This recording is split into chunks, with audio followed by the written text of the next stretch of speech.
This is part 2 of our evaluation.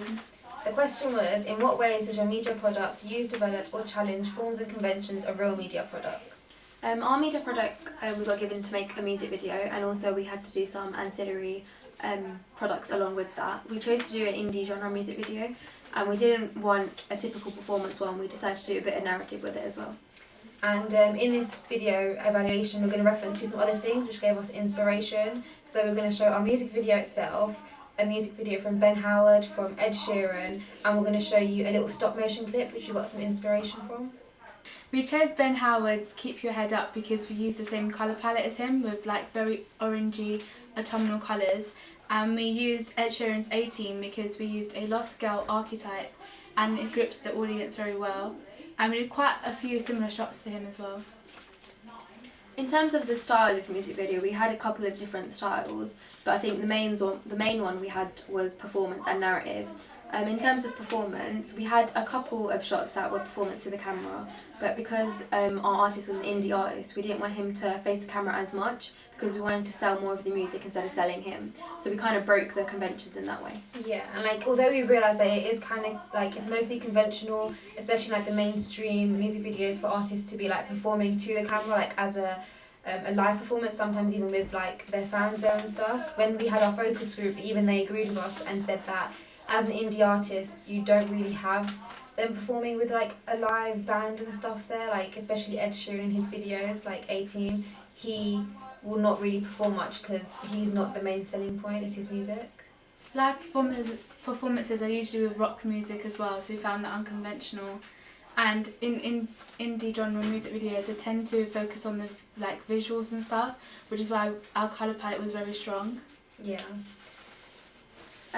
Also with performance, we had kind of a casual performance, so we didn't want him to be on the stage, like even though it wasn't a live performance, we didn't want him to be singing with a microphone and a guitar and everything like that. We thought we'd rather have him like walking around just kind of singing casually by himself. Yeah. So it represents more of who he is as an artist, like he's kind of underground and kind of like not seen. It makes him more approachable as well because indie artists are not like the top in the charts or anything, or like as big as mainstream pop artists, so it kind of showed him as more relaxed and like chill, and I feel like that was what we wanted to get him across as, and we've done that through like costume and the way he sung and everything. I thought when he was in the forest and was walking around, it kind of had that ethereal kind of atmosphere to it as well, which we found in similar artists like Florence and the Machine. Yeah.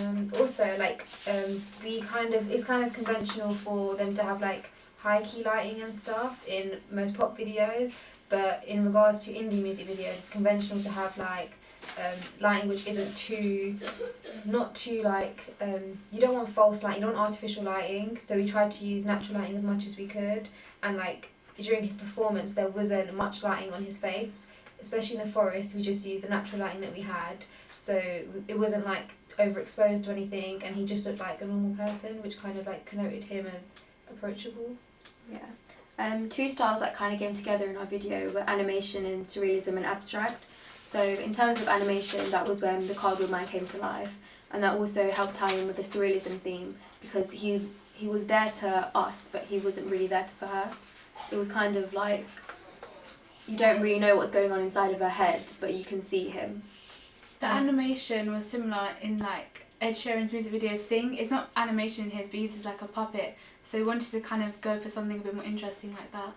Yeah, because it's quirkier, and like in regards to like conventions and like styles of video, we feel like we kind of did have a bit of an interpretive style of music video, because although not every lyric was literally shown visually, the one lyric, while she puts a pipe in it, we did show the actress smoking straight afterwards, so there were links, especially the way like the singer was describing her, and then we showed her like that, so we did try to link it a little bit.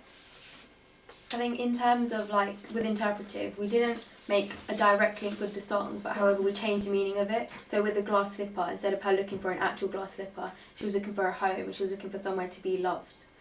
Yeah, so we kind of made our own spin on it, and like it kind of like whatever they heard, it connoted like different meanings, and I feel like that's kind of what the indie audience is all about. They don't really like things to be as literal as they seem, because they're quite intellectual people and they like to read further than the actual text. That was similar to the line To Kill All the Demons, where you kind of had drugs in it as well, which is something that often we use in like these type of videos. Yeah. So into narrative, like concepts that we used, we had a little bit of dramatic irony at the end of our music video, and this was when at the end during the stop motion, the cardboard man gets ripped apart and taken away, and she's still sleeping when it's happening, and we felt like throughout the whole music video, the audience had really become attached to her character and kind of felt a bit sorry for her because of the bittersweet like situation that she's in, but then him getting taken away like that kind of like showed her like, made the audience feel really sorry for her because she was sleeping and she didn't even know it had happened.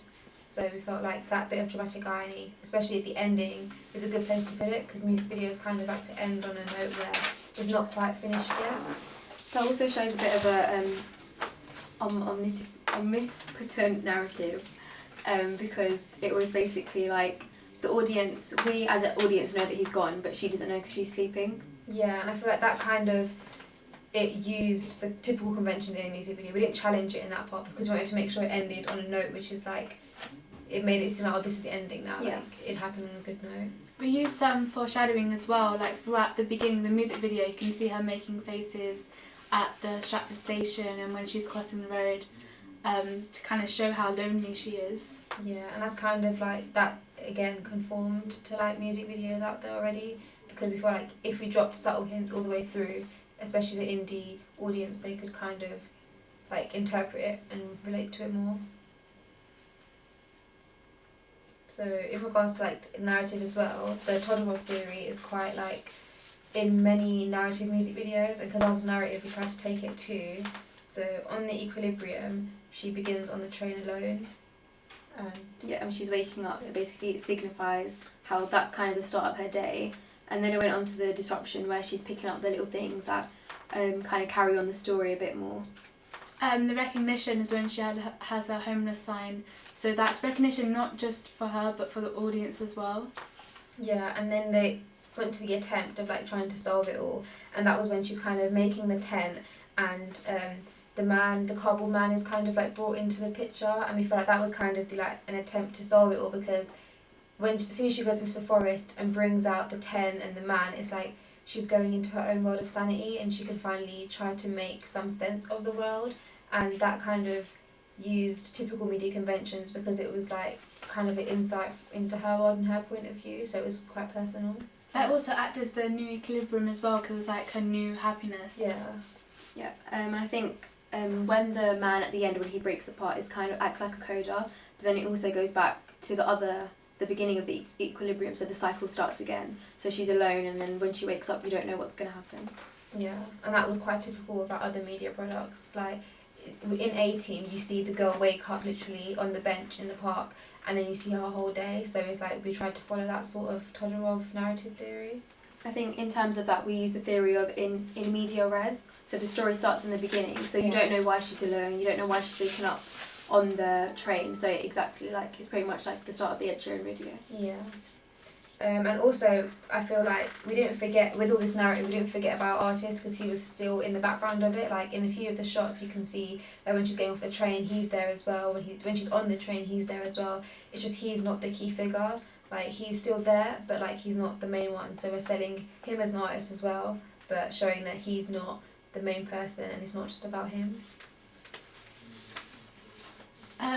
Other music artists tend to do this as well. Like on our ancillary product, we didn't put them at the front because we knew that other artists like Ben Howard as well, and on their actual digipacks didn't have him as the front cover. It tend to be like visual effects. Yeah, and like continuing with narrative, we also use props theory of narrative because we wanted to make sure that some of the characters did have archetypes, so it just kind of helps people to understand the narrative a lot more. So the girl was seen as like the hero because she's seeking like the love that she lacks, and even the lyrics kind of show that as well.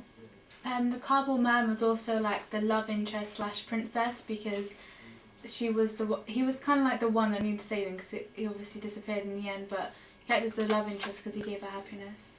Another theory of narrative we used was binary opposites. So we had the idea that it was the inside society versus the outside society. So she was in her own world, she was in the inside society, she was kind of hidden, she was like, no, she's not hidden, sorry, she was a bit weird in her tent. like she would have the man and no one really knew what was going on.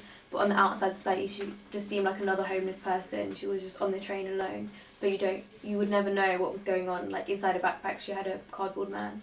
Yeah, and I definitely feel like our target audience liked the way our narrative was so complex and had like all these binary opposites and theories, because during our focus group, our initial idea was just to have the park bit, like the train and the street part, wasn't ever part of the whole narrative. But then they told us that as like an audience of an indie genre who like deep narrative videos, they would like it to be extended. So that's why we use all of these things. Yeah.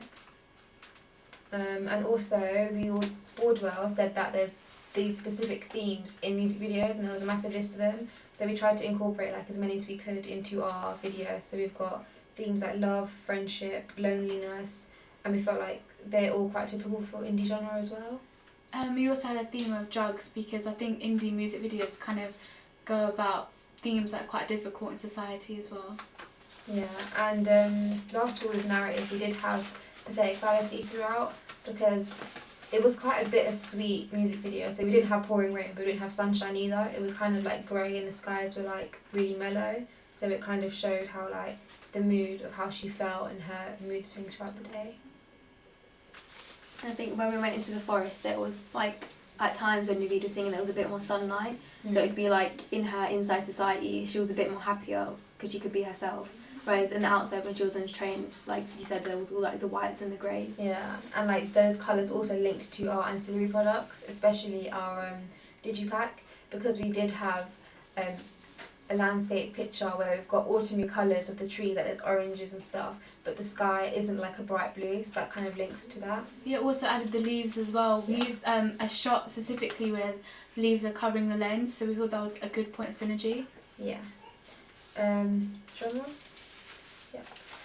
In terms of the indie genre, we found out that a lot of them do actually have live performance, whereas a video such as Ed Sheeran's 18, that doesn't have live performance. But we decided that we wanted to break away from it because, like we said before in our focus group, they didn't want a video that was just someone staring at the camera singing. They wanted something that they could follow and be interested in. Yeah, so we did break the convention of that, but I feel like we still made sure that he was performing, and at first we did film him singing without looking at the camera, but then we decided to have him sing into the camera as well. So there is still that relationship between the audience and the artist. It's just not as strong as mainstream pop music videos. And the Dire Star theory, we used that in regards to genre, which is typical. It's typical for indie genre music videos to not conform to that theory, because the theory says that the artist is like the main image and the main star which sells the music, whereas that wasn't the case with our video. The focus was mainly on the narrative, and I think having both of them in the same location kind of helped that as well, because if he was in a different location, it would have been more attention on him. We didn't have him in a studio, we just put him in the same location. Also linking it to our ancillary products, we didn't have him on the magazine cover at all, and in the digipack he was on the inside panel rather than on the front. So again, it represents Dire's star theory, that he's not the main purpose of selling the music. And then when also studying the indie genre, in regards to like mise en scène, the clothing especially, we noticed in like every single video, it would always be like casual. You wouldn't see someone like wearing like a really extravagant dress code or something really bright, like Ben Howard, Ed Sheeran, Florence and the Machine, the 1975, they'd all be wearing like really mellow, really earthy colours and just like casual clothing. It wouldn't be anything too extreme because they're meant to just look like everyday people. So we followed that, and his costume was just jeans and like a parka jacket and a casual top. In terms of props, we had the iconography of the guitar, so we had that in the digipack and on the magazine ad. It kind of adds with the earthy feel of the song as well. And I feel like because it's like the guitar we chose is like a bright deep red colour, so we feel like by having that it's a pop of colour in our work, but also it helps the audience to see them in both the products so they can relate it more. In the music video we also have the protagonist smoking, and I think cigarettes are kind of associated with the indie genre, like with artists such as Lana Del Rey. Yeah. With mise en scène as well, we had the lighting, which is high key natural lighting, so we didn't use much artificial lighting. The only artificial lighting we had was in the tent, and even then we made sure it wasn't obvious that it was artificial lighting, so we had to use covers in front of the lights that we used, so it looked like more like shadows and more like it would actually be in a forest, whereas it wasn't. Yeah. In terms of location, we decided for the foresty look because we wanted a kind of autumnal feel to match it all together. So we have the leaves on the digipack and on the magazine advert, and then we've got the front cover of the digipack, which is like leaves. And then in the music video, you see a shot of the artist walking through leaves. So we kind of felt like it tied it all together. And the location of the girl in the sea, that was kind of to break away from her home life and show how different it was to her actual life. So it connotes the inside and outside society again.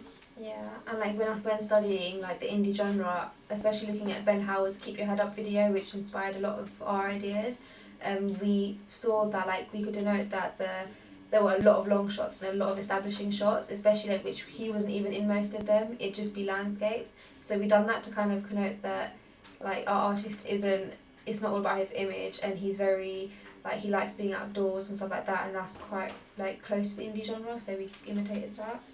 An example where we did that is when just before they go into the forest, there's quite a big pan of them where you can see all the forest and the trees. Yeah, and it was a good chance for us to make sure our colour palette stayed like tight, and we wanted to make sure it was greens, oranges, browns, and like nothing too bright or extreme.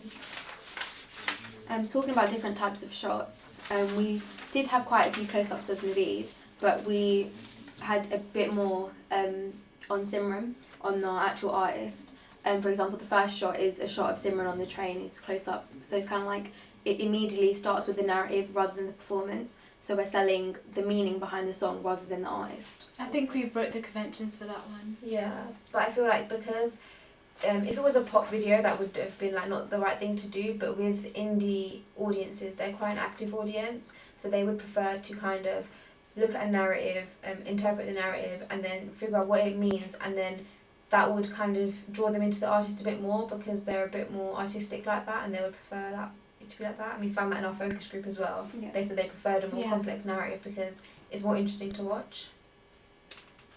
And even like camera time overall, like screen time, the actress had more screen time than our actual artist himself. But like you could clearly tell he was the artist because of what he was doing, like his body language and how he looked at the camera, whereas the actress never looked at the camera. What I thought was quite interesting is that in the opening part there's a high angle of Simran, which makes her seem very vulnerable, but we also had that for the artist as well, to make him seem more relatable, not like a star figure. Yeah. So I think that helped as well. In terms of high angles again, we have a lot more high angles of her when she's outside in the outside society, when she's on the streets and stuff, but when she comes into the tent we don't have as much. So it kind of signifies how she's more vulnerable on the outside, where she can't be herself exactly, but when she's in the tent, then she can like be truly herself. Yeah, so we made sure like all of our shots kind of anchored the meaning that we wanted to show, and literally represented her as like, because she takes drugs and she's like kind of a confused outsider of the world. We made sure our shots showed that as well, so it wasn't just done through narrative and what she was doing, it was through shots as well. In music videos it's very conventional for the camera to always be moving, so we use a lot of tracks and pans and tilts kind of to keep the narrative moving. Yeah, we found that Ben Howard also used that a lot in Keep Your Head Up, especially because he's got a really nice like foresty location which was similar to ours. So like he wanted to show his mise en scène because it connoted a lot about the artist like himself. So the pans and stuff helped us to tell the story that way as well. I think in terms of when we were tracking, it's like we're almost following her story, like day to day. That was pretty much her day-to-day life. So you get an insight on what it's like. Yeah, and like when we were showing our artist Naveed, we always made sure like the composition was never perfect. So we didn't always stick to the rule of thirds, and he wasn't always centered in every single shot. We wanted it to be, because we used handheld and it was a bit shaky. We never used a tripod, did we? Yeah, we didn't want to use a tripod because we didn't want it to be too still or like static. We wanted to make sure it was always handheld and flowing with the music, because the music is like that, it sounds flowy, and also the indie genre is not very like, it's not perfected, it's like rough around the edges. So yeah. In regards to editing, we had a lot of cutting, especially at the start, because our song was quite not upbeat, but there were the guitar strumming was, the piano was quite there were a lot of cuts to be made, so we did have a lot of cuts in it, and we feel like that kind of helped the narrative, because although the editing process was quite difficult to make sure we all cut to the beat, it helped us tell our story quickly, which is quite important in a music video because you don't have much long. We did have a lot of drum cuts in our work. I think one of the reasons why we used it is because it looks a lot more interesting to the audience, so they can follow it, and it's kind of a different technique that they wouldn't usually see in a music video especially. Yeah. and it kind of signifies the homeless girl's jumpy life. So like she moves from points to points, and when an example of this is when she's sitting down with her homeless sign. So as soon as she sits down, she gets straight back up again. So you don't see that kind of part of her life, but it's like signifying how that part moves so quickly. Like no one takes notice of her. Yeah. I think it also anchors how it's kind of routine for her as well. Like when it jump cuts, it also seems like it's repeated for her. Yeah, and like the editing, which in general, it got slower as the music video progressed, which I think is quite conventional for indie music videos, just because usually they start in media res, so it's like they start off with a problem which is trying to be solved, and by the end of it, that person who it's about has like reached their sense of sanity or their sense of calmness, which is quite typical in indie videos. So to show that through editing, we also made sure the pace slowed down as well, so it kind of matched it, and it kind of connoted like that she was finally at peace and just signified it all. A unique selling point we had was using animation or stop motion, because it was very artistic and we haven't seen it in many music videos of this genre, but I thought breaking this convention was actually quite interesting because Ed Sheeran does it in Sing as well with the puppet. I just felt like by having animation in there, especially stop motion, which isn't seen much, it was kind of like an artistic difference which our artists had compared to other indie artists, like because indie artists don't typically conform to like everything. They like to have one thing which is different about them, and felt like this was kind of that, and we wanted to like make sure it was shown in our digipack. So the Cardboard Man, which is animated, the background of the digipack is kind of like a browny cardboard feel, so you can kind of relate it a little bit. So the other songs as well, their music videos could have animation following the form of cardboard or whatever. Yeah. And like the cutting as well, the transitions, we didn't have any fades or anything like that. Like there was no fancy transitions between each shot, we just had simple cuts, and we felt like it looked clean and it was more conventional for the indie genre because their editing isn't very, like, it's not very, we want it to be fine and like just like an everyday video. It wasn't meant to look fancy or anything like that. Okay, so overall we feel like we did conform to some conventions and we didn't conform to some ones. So I feel like we did conform to the typical representation of an indie artist through his clothing, through the shot types he was in, through his actions, because like the way he was clothed was like Ben Howard and he was in the same location, so he was represented as really like approachable and not like a massive star, so it went against the star theory. So yeah, that was what we did conform. I think another way we conformed was with the location. So because we had the foresty kind of feel, it anchored the meaning of him being kind of underground and not really known, because he was just singing in the forest. You rarely see him singing on the train, and it's more like he's not a big city artist, he's kind of an underground person. We also conformed with the lighting, we kept it all natural and used the kind of similar colour palette to the other artists, like an orange autumnal colours. And I feel like the Laura Mulvey male gaze, most indie videos don't use that because they simply want, it's not about like the male gaze or anything, they just want people to be equal in it and stuff, and it's not, more pop mainstream videos kind of objectify women, whereas indie music videos don't, so we made sure we didn't do that either. So the actress is just wearing like clothing which any normal girl would wear, and we didn't have specific shots to like her lips or anything. In a way we didn't conform was with the animation again, because we didn't, like, we got the inspiration from a woman. We were basically looking through videos for animation of how we wanted to do animation, and it was from basically a clip of a woman who was animated in her bed, so she was moving and there were like the pillows would be clouds and things like that. And we showed the video to our focus group and they really liked the idea, so we definitely wanted to have the animation in from the start. But I think in terms of music video, it doesn't necessarily conform to what it is. When we showed it to our focus group, they also liked the narrative a lot, which meant that we broke the convention of representing the artist because we didn't really focus on him as much. Yeah, and also we didn't conform because of the live performance, which most indie artists do have. We instead just had the artist singing in the same location with the same mise-en-scène as the actress, and he wasn't always singing to the camera, and we chose to do this not only because of our own preference, but in the focus group they said they preferred it if he was more of just like a normal person who was kind of drifting in the background and singing now and then. They didn't want him to be like idolised in a different location.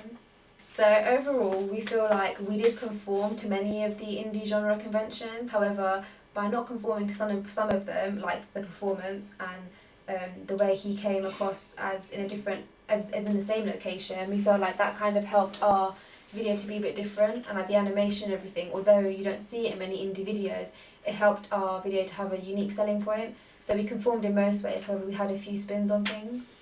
In terms of the ancillary products, I think we did kind of conform to the natural 6-panel for the digipack, and in terms of magazine advert, we had the artist at the top and the album at the bottom.